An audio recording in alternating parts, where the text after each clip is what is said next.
Have you ever looked up at the sky and seen something you just couldn't explain? A shadow so vast, so unnatural, it sent a shiver down your spine? Today, we're diving deep into the heartland of America, chasing the shadow of a creature straight out of legend, the Thunderbird. You've probably heard the ancient stories, mythical birds powerful enough to create storms with the beat of their wings. But what if I told you these weren't just old tales? That throughout the 20th century and even into the 21st, people across the Midwest have reported seeing enormous, bird-like creatures soaring through the skies. This isn't ancient history. This is modern mystery. Let's travel back to the mid-20th century. Reports began trickling in from Illinois, Ohio, and Pennsylvania. People from all walks of life, farmers, truck drivers, families on picnics, all described the same impossible sight. A bird with a wingspan not of feet, but of yards. Some said it was as large as a small airplane, dark and menacing against the clouds. Imagine seeing something like that. What would you even think? One of the most compelling aspects of these sightings is the consistency in the eyewitness testimonies. Over and over, witnesses describe a massive, dark feathered bird with a distinctly reptilian head, a long, thick neck, and a wingspan estimated anywhere from 15 to 25 feet. These aren't just fleeting glimpses.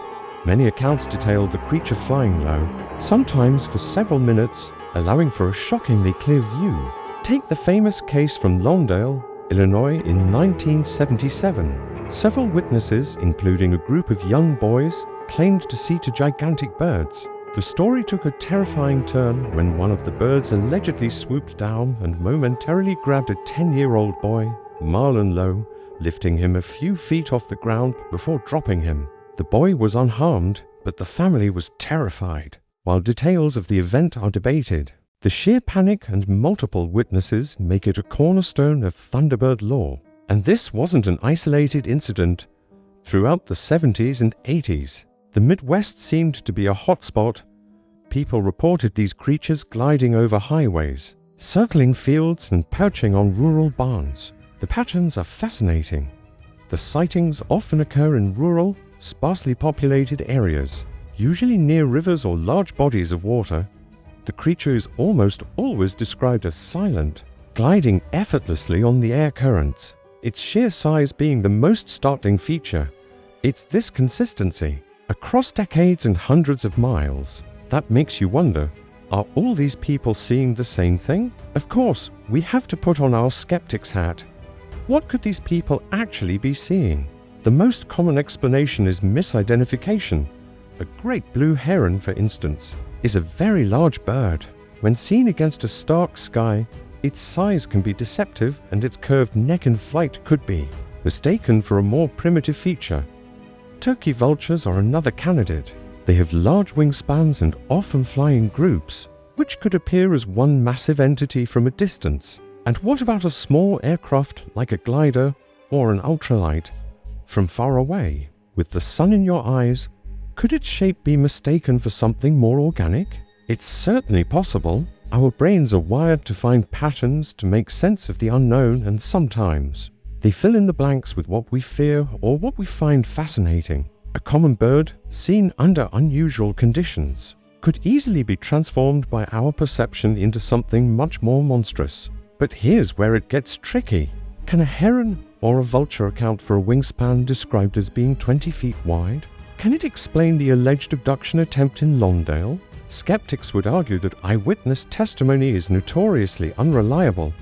Stress, fear, and the power of suggestion can dramatically alter our memories. A child's story, embellished over time, can become legend. It's a powerful argument. Yet, the believers persist, and for good reason. They point to the sheer number of reports and the detailed. So, for accounts from credible witnesses who had nothing to gain from making up such a story. These aren't people seeking fame. Many reported their sightings reluctantly, fearing ridicule. They were simply trying to process an experience that defied all logical explanation. Believers also looked to the fossil record. While giant flying pterosaurs like the Quetzalcoatlus died out with the dinosaurs, the idea of a surviving relic, a living fossil, is a tantalizing one. Could a small, isolated population have survived against all odds, hidden in the vast, unexplored corners of the continent? It's a long shot, a very long shot. But in a world where living fossils like the coelacanth fish have been discovered, can we ever say impossible? So, where does that leave us? We're caught between compelling, consistent eyewitness accounts and a firm, logical wall of scientific skepticism.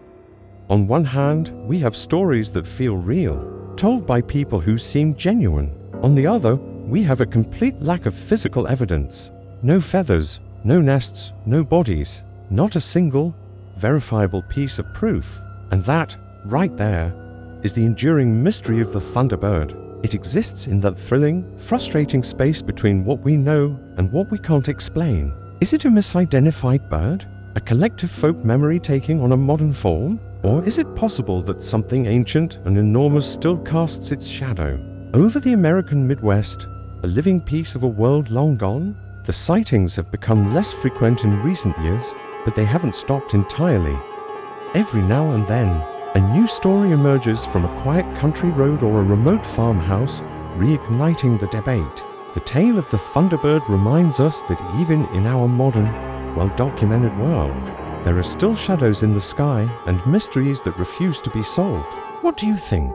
Have you ever seen something you couldn't explain? Let me know your theories in the comments below. I'd love to hear your thoughts on this enduring legend. Thank you so much for joining me on this journey into the unknown. If you enjoyed this deep dive, don't forget to hit that like button and subscribe to the channel for more explorations of history's greatest mysteries. We'll see you in the next one.